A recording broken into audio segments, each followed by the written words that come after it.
बिस्मिल्लाहिर्रहमानिर्रहीम। अस्सलाम वालेकुम। हकीकत टीवी ने आपको पिछली वीडियो में तफसीली बताया कि किस तरह न्यूयॉर्क टाइम्स में आर्टिकल लिखा गया है।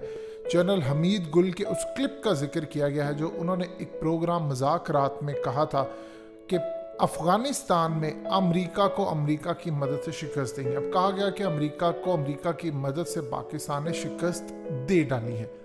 इंडिया ने इस मौके के ऊपर सबसे पहले आपको पता है कि बिपिन रावत ने कंसर्न शो किए हैं। उसको परेशानी है कि इंडिया के खिलाफ बड़ा मारकाना शुरू हो जाए। उसने अमेरिका को कहा है कि देखिए आप यहाँ से जाएंगे तो हमारे लिए बड़ी प्रॉब्लम है, क्योंकि वो बॉर्डर खाली हो जाएगा और सारे कश्मीर पर चढ़ दौड़ेंगे और इंडिया के लिए वो मार्का शुरू हो जाएगा जो मुसलमानों की किताबों में लिखा हुआ है।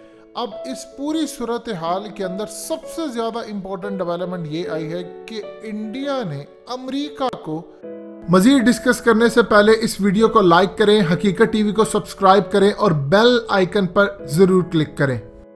ऑफर की है कि अफगानिस्तान के अंदर आप अगर अपनी फोर्सेस रखते हैं, आप इसको टाइम को एक्सटेंड करते हैं, तो इंडिया भी अफगानिस्तान में अपनी फौजें उतारने को तैयार हो जाएगा।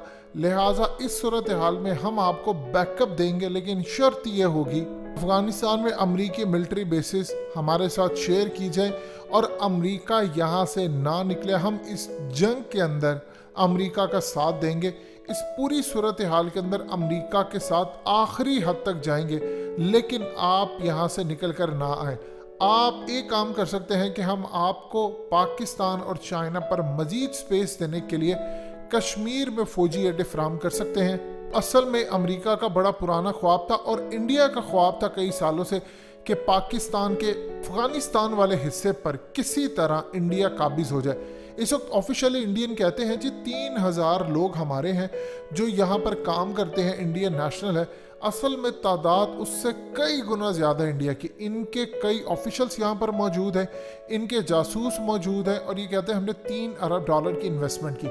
ये जो ख़ास तौर पर आपको अफ़गानिस्तान के क्रिकेट टीम को स्टेटस मिलता हुआ टेस्ट का नज़र आया है, ये दिलवाने में इंडिया का बड़ा किरदार था। इंडिया ने असल में इसलिए दिलवाया कि अफ़गानिस्तान की टीम पाकिस्तान को रिप्लेस करे। देखिए एक चीज़ आप ध्यान में रखिएगा, ये जितनी अफ़गानिस्तान की टीम है, इनके जो बच्चे ये वो सब कुछ, ये जब छोटे थे, अब राशिद खान की वैसे तो ऑफिशियल 21-22 साल एज है, लेकिन जो रियल इसकी एज है वो तो 32, 33, 34 साल की एज है, क्योंकि पाकिस्तान में खेलते रहे। इवन के उससे भी ज़्यादा एज है। लिहाजा इस सूरत हाल के अंदर इनके बच्चे पाकिस्तान में खेले, जंग के बाद ये सारे लोग यहाँ पर आते रहे और उसके बाद यहाँ पर क्रिकेट खेलकर इवन के पेशावर क्रिकेट स्टेडियम तक ये जाकर खेलते रहे, पाकिस्तान के प्लेयर्स के साथ खेलते रहे। अब चूंकि इंडिया ने कोशिश की, क्योंकि वो ट्रेंड हो चुके हैं। और एक चीज़ आप याद रखिएगा, जब कोई भी मुल्क होता है, किसी भी को परेशानी हो या उनको लगता है हमारे इकोनॉमिकली हालात बेहतर नहीं है, तो वो ज़्यादा मेहनत करते हैं। अफगानिस्तान की क्रिकेट टीम जो इमर्ज होकर आई है, एक तो वो सारे समझते पाकिस्तानी प्लेयर हैं और दूसरा उनमें सबसे ज़्यादा इंटरेस्टिंग सूरत हाल ये है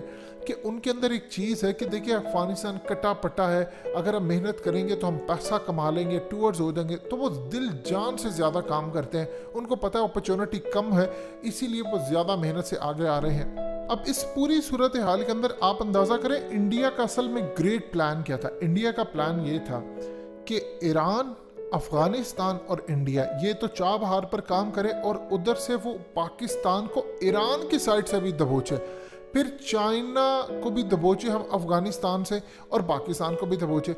अब इस वक्त सूरत हाल ये हुई कि चाइना ने इंडिया को कर दिया नॉकआउट, ईरान को फारिग कर दिया, ईरान को इंडिया के साथ ताल्लुकात में फारिग कर दिया, ईरान को उन्होंने अपने साथ मिला लिया, $400 अरब देकर चाबहार पोर्ट सब गया। उसके बाद ख़ास तौर पर कश्मीर में और लद्दाख में जो फौजी अड्डे इसराइल और अमेरिका ने बनाने थे, वो भी प्लान पूरी तरह इन्होंने धबरदूस कर दिया। अब इंडिया की जो डेवलपमेंट है, आप सोच लीजिए, अगर ये काम हो जाता है तो अफगान तालिबान को कोई चीज़ नहीं है जो रोक सके इंडिया के कश्मीर में दाखिल होने की और कश्मीर आज़ाद करवाने की। इंडिया इतना बौखला गया है, इतना ज़्यादा बौखला गया है कि अमेरिका को वो कह रहे हैं कि अपनी फौजें दुआ करें, आप दुआ करें कि अगर इंडिया ये काम कर गुजरे और अमेरिका ये शर्त एक्सेप्ट कर ले, क्योंकि नामुमकिन कोई बात नहीं। अगर इंडियन फौजें यहाँ पर घुस गई अफगानिस्तान में आप सोच नहीं सकते पाकिस्तान उनका हशर नशर क्या करेगा, किन जराए से करेगा, ये बताना मकसूद नहीं है। बस आप समझ लीजिए कि जो अमेरिका का हाल नहीं हुआ वो इंडिया का हाल होगा। इतनी ज़्यादा टेक्नोलॉजी के बावजूद अगर अमेरिका यहाँ टिक नहीं सका तो इंडिया की क्या औकात है। और दूसरी बात, फिर अफगान तालिबान के पास ओपनली जवाब है। अभी तो उनके पास ये है, वो इंडिया के खिलाफ बयान देते हैं, बातचीत करते हैं कि देखिए आपने अफगानिस्तान के अंदर जासूस और ये तमाम चीज़ें भर्ती की। अभी तो दाइश के भेस में है, टीटीपी के भेस में है। अभी तो इंडियन सफारत खाने में इनकी बड़ी मीटिंग्स होती हैं, BLA, TTP और इन सब की, और जी डोवल ये मीटिंग करवाता है। लेकिन जब इनकी फौजें ओपनली आ जाएंगी, फिर अफगान तालिबान ओपनली इंडिया में दाखिल होकर वहाँ पर वो पूरी तरह कार्रवाई करने के लिए मजाज होंगे कि आप हमारे मुल्क में घुसे हैं। क्योंकि अफगान तालिबान अमेरिका तो जा नहीं सकते, वहाँ पर तो बहुत दूर है, लेकिन इंडिया तो वो जा सकते हैं, और इंडिया जाने के लिए उनके पास रास्ते बहुत ज़्यादा हैं। ये चीज़ आप अच्छी तरह समझते हैं। इंडिया इस वक्त बौखला गया है। उसने बार बार अमेरिका को कह रहा है कि तुम मुझे सपोर्ट करो, टेक्नोलॉजी दो, मुझे सब कुछ दो, फिर मैं देखो किस तरह पाकिस्तान और अफगान तालिबान का नाटका बंद करूंगा। वो इन पर हंसते हैं। आप ये देखिए कि F-35 के मामले के ऊपर बिपिन रावत ने कहा कि हमें कोई टेक्नोलॉजी नहीं मिल रही। इवन कि अमेरिका ने इंडिया को ये बात की कि तुम अभी इस काबिल नहीं हुए कि तुम इतनी एडवांस लेवल की टेक्नोलॉजी पर काम कर सको, लिहाजा F-35 को भूल जाओ। इसी तरह वो तरले करते फिरे हैं कि आप हमें ये दें वो दें। पाकिस्तान के पास देखो टेक्नोलॉजी क्या है, पाकिस्तान कितनी आगे जा रहा है, अगर आपने हमें सपोर्ट ना किया तो हम कहाँ पर जाएंगे। अब उन्होंने आकर पत्ता फेंका है कि अफगानिस्तान में हम अपनी फौजें उतारना चाहते हैं, अगर आप हमारा साथ दें, हमें अफगानिस्तान में मिलिट्री बेसिस है और आप यहाँ पर रहें। देखिए अमेरिका ने रहना तो है, यानी अमेरिका ऑफिशियली रहे ना रहे, अनऑफिशियली तो वो रहेगा। वो जासूस रखना चाहता है, वो सारी जिंदगी यहाँ पर रहना चाहते हैं। कभी भी वो अफगान तालिबान को इस्लाम का निज़ाम कायम नहीं करना देना चाहते। लेकिन अल्लाह अपने प्लान बनाता है, इनके अपने प्लान है। अल्लाह को मंजूर था तो अमेरिका को शिकस्त होगी। अमेरिका ने आज तक इस पर गुफ्तगू नहीं की, कोई रिपोर्ट जारी नहीं की कि हमारी शिकस्त की वजह क्या है। अब नए आर्टिकल्स आ रहे हैं जी। जनरल हमीद गुल ने कहा था जी अमेरिका को अमेरिका की वजह से शिकस्त देंगे, तो पाकिस्तान तो अफगान तालिबान के साथ मिला हुआ शिकस्त हमारी है।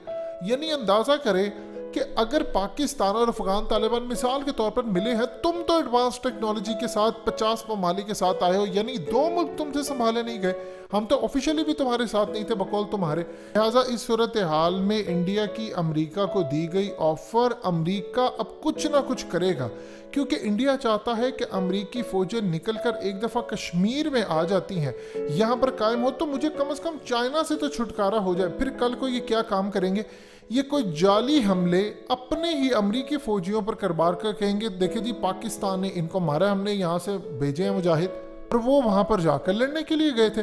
लिहाजा इस पूरी सूरत हाल के अंदर पाकिस्तान जिम्मेदार है। ये एक नया खेल इनका खेलने की कोशिश है। लेकिन अगर ये फौजें अफगानिस्तान में उतार देते, ये तो इतने बुज़दिल हैं कि अपने मुल्क के अंदर नहीं ये लड़ पाते। अगर ये वहाँ पर आ जाते हैं तो फिर आप समझिए इनके साथ जो हश्र होगा, फिर वो तमाम अहादीसें भी क्लियरली पूरी होती नज़र आएंगी जो इस खत्ते के हवाले से है।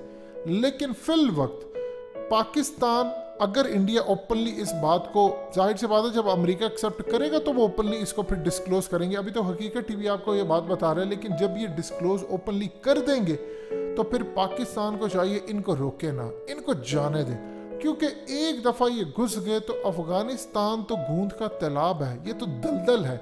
यहाँ पर तो बैरूनी फोर्सेस ने एक दफ़ा कदम रखा तो उनके बस ताबूत ही वापस जाते हैं, कभी सही सलामत बंदा वापस नहीं गया। दोस्तों हकीकत टीवी को सब्सक्राइब करना मत भूलिए, वीडियो को लाइक करें, शेयर करें और कमेंट सेक्शन में अपनी राय का इजहार ज़रूर करें।